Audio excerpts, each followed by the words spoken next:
Welcome to the REI Foundation Podcast, where we cover all the steps and strategies to make your real estate dreams a reality. Now your hosts, Jason and Peely. Hey everyone, looking for lending for your next project? Well, we want to introduce you to Fund That Flip.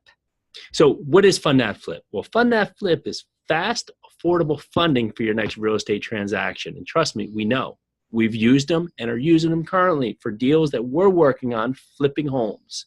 So if you want white glove service, check out Fund That Flip for great terms, reliable service, just everything you're looking for from a funding partner. Peely, where can we find them? You can find them at fundthatflip.com/REI Foundation. Again, that's fundthatflip.com/REI Foundation.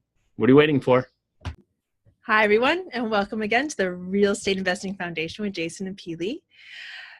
This is Multifamily Monday. I had to think about that for a second. I did. I was like, what, is it Friday? Is it Tuesday? No, it's Monday. Hi everyone. All right, so Multifamily Monday after that delay in introduction. So we're going to talk today about where the deal is in the follow-up. And it was, I guess, spawned from our meetup, Yes.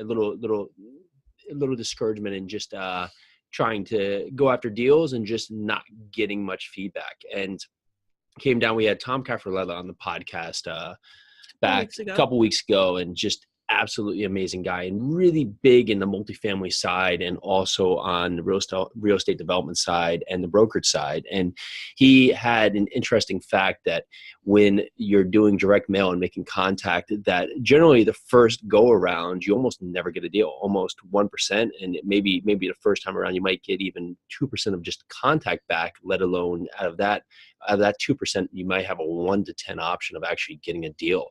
And the key here is that the more you follow up, the more likely it is that you'll get that deal. And it was something that the second and third, you may get up to 5%, and the third to fourth might get up to 12%. And skewed that after the sixth attempt to actually get back and follow up with that person, that you actually dramatically went up to about 30 or 40% of actually having a likelihood of actually having deals come through. So you have to ask yourself, now let's take this to the multifamily side.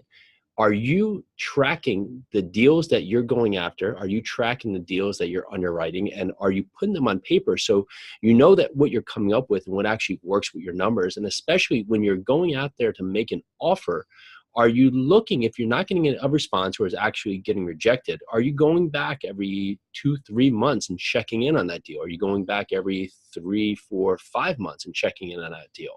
And why I'm certain this works is this is actually how we got our first 94 units. We put an offer in where the numbers work, and 8 months later, we actually went back and offered again, just pennies more than we did, and they cut their price down by $600,000 because they had basically seen what the market bared and knew that at that point that their number that they were expecting was completely outside the range of reality. And they came back and countered $600,000 less because we were there at the right time and we had tracked that deal and we had followed up.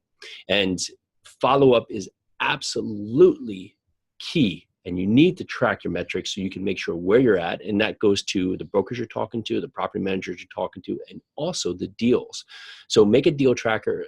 See what you're doing, see where you're going, see what you have. And actually, Joe Fairless gave me a great reminder on this the other day. He actually mentioned the same thing because I haven't been doing the best job of it. We've been actually had a lot of offers going out lately, and while we are making the follow-up happen, we're not tracking them just in one source in the perfect way. So we're getting back on that too, but this is great. And we actually have another deal that we should be at the finish line too that was the same thing.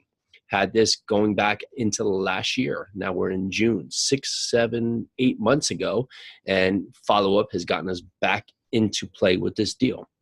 So as a recap, follow up. That's it. There you go. If you want to keep track, again, I know we're sort of hammering this into you, but this is really important, folks. So listen up again. If you didn't hear Jason say it, I'm going to say it again. So track the people you talk to, track the deals that you offer on, put it in a spreadsheet. get a CRM. I don't care how you do it, but write them down, not just on a piece of paper or like a notebook. I have tons of these notebooks all over the place. Put it in your computer, put it on a spreadsheet, on a CRM, something that you can go back to and see like when you've like put the offer in, when you call them back, and every time you call them back, take notes, put this down. This is how you get deals. This is how you secure deals. What's some notes that we're actually putting in there? So you're gonna put in the date that you got the deal. Yes. Of course, the deal, the property itself, the address it is, all the information broker, pertaining, the price they were asking, your underwriting and where your offer was at, any notes about the property at that time, why the owner was selling, just deferred maintenance, what the expectations were. If you've put eyes on the property, if you've taken pictures of property, if you've had somebody else take pictures of property, you put that all into your spreadsheet, your CRM. And it's important too, because you may have the same property sent you 6 or 7 times by 6 or 7 brokers after a while, and you want to be able to have notes about why you didn't like the property the first time, even just to save your time. So you have one access point you can jump into quickly and give them feedback about why this deal has gone out to so many different people. All right. And then follow up. Well, this is Jason and Peely for the Real Estate Investing Foundation. Wow. Multifamily Monday. You just want it to be anywhere but Monday right there. So if you are out there and having some success and actually taking this to the finish line and getting some properties done, we'd love to hear from you. Tell us about your success stories. Tell us about the apartment buildings that you're taking action on, that you're making offers on, that you're doing due diligence on, that you're getting under contract and getting to the closing line, or any repositioning stories about your success of taking a property that's seen better days and poor management and bad owners, or just, we'll say, neglected owners, and tell us how you turn the property around. We'd love to hear from you. You can reach out to us at info@yarusiholdings.com. You can find us on Facebook at Yarusi Holdings, and happy apartment hunting. I think you should say the closing. I keep on messing it up. And the closing is, this is Jason and Peely with the Real Estate Investing Foundation podcast. It is Multifamily Monday, and it is going to remain Monday today. So get out there. Happy Monday. Make some progress. Hi, everybody. Are you tired of losing leads? Well, then I want you to go back to episode 157. We interviewed Tom Caffarella, and this guy is a monster at finding leads, keeping leads, and converting leads.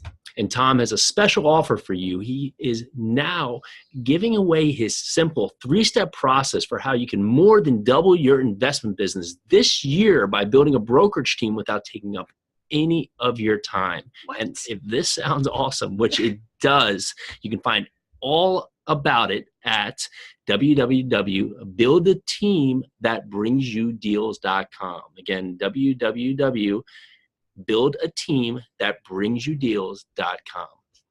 Everything you need to know, go check it out. Thanks for tuning into the REI Foundation podcast. Check back next time for more awesome tips and strategies to launch your new you in real estate.